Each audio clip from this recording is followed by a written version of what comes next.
For more on the extreme weather around North America, including these fires, joining us in studio is Bloomberg energy reporter Emily Forgash. Emily, great to have you with us. And let's start local.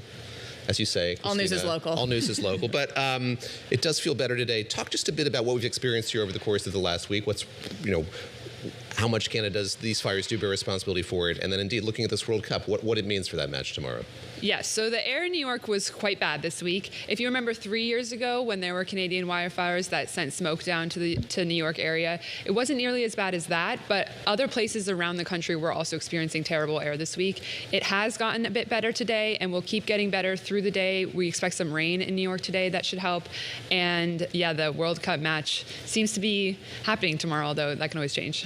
Was there any fail-safe? Like, has this happened before? Is air quality canceled games, World Cups? I don't know the answer to that. Well, there were games canceled yesterday in Cleveland. Cleveland and like the Chicago area was hit really hard, so there was a baseball game canceled last night. There are often wildfires in Canada around this time. It gets dry, it gets windy. The smoke only comes down if the wind pushes it down, and there was a jet stream that happened this past week that caused the smoke to come down, but also that jet stream was responsible for a lot of the other issues we saw this week.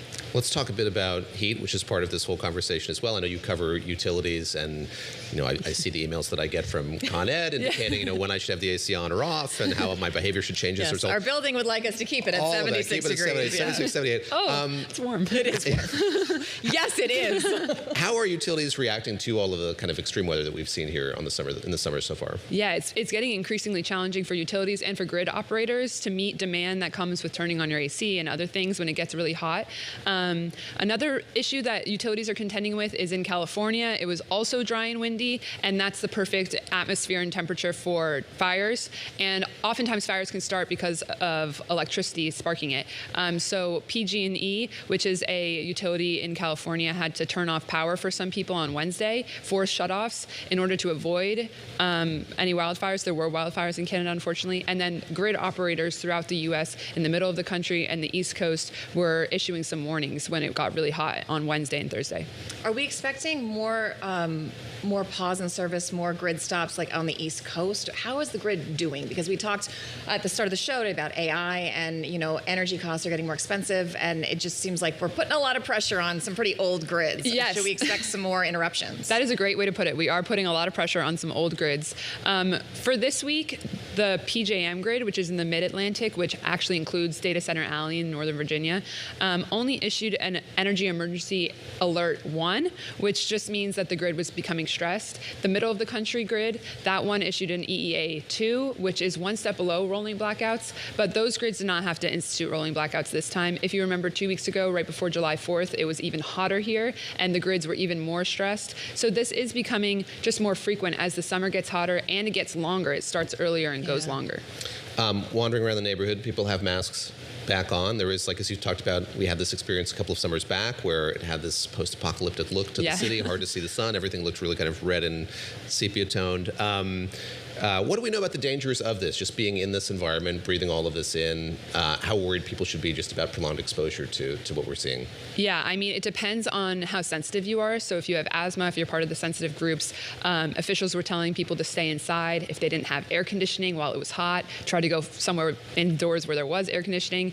If you aren't part of sensitive groups, it can still hurt you because the levels in New York and especially in Chicago, Detroit area were really high, and that is unhealthy for anyone.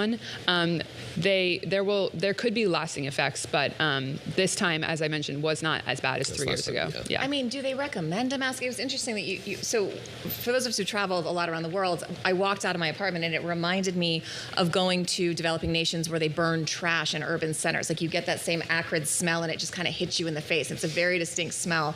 And it was interesting to smell that in Manhattan, but places like that, I mean, people in some cities around the world have pollution days where they can't go out. They have masks with them regularly. Do you think this is going to become something that people are going to have to start doing even in the U.S.? Yeah, well, if this keeps happening, people likely will keep wearing masks. New York officials this week handed out free masks around the city and around New York. Are they effective, though? Do we know? I do think that people believe they're effective. I'm not the scientist on that, though. And I'm sure there is some efficacious masks out there. I'm not sure just like the regular blue mask that we all right, use. if I'm there are putting different like the levels little of cute masks. one I sewed during COVID, is that really going to make any difference? Of course, I made it. I'm very proud of it. Wow, that's cool. Before we let you go, I want to ask you about Texas as well. We've seen the reports of flooding in Texas once again, and I'm curious sort of what information you have on those, and sort of how likely you talk about kind of recurrence of these fires and that being. Is this something we plan to expect to see more of in Texas as well? Yes. So the floods in Texas, unfortunately, this time were deadly. 2 people died. Unlike last year, when over 130 people died, last year Texas just wasn't as prepared. The rain came overnight, and so did the flash flooding. The alerts weren't as good. People were asleep, didn't hear them. This time around, Texas was way more prepared. The emergency alerts were better. Information came out earlier. Actually, Governor Abbott yesterday credited the media with getting the information out there. Hey, look at that. But yeah, people do expect this to keep happening. Like these 100-year floods, they're now 1 year apart in this case.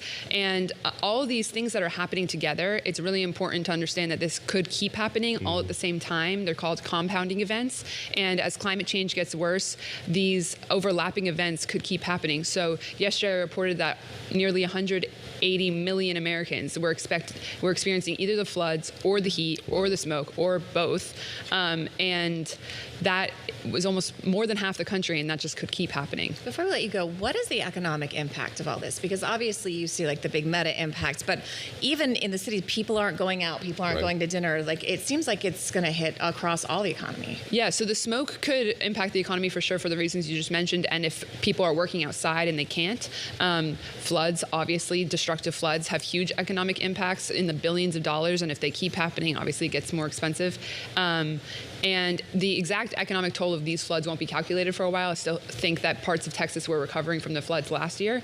But yeah, they again, those economic effects will compound as the events do. And also just trying to get insurance for anything in a All of it. floodplain or in a wildfire zone. We've seen people they're not getting their houses insured anymore. Yeah.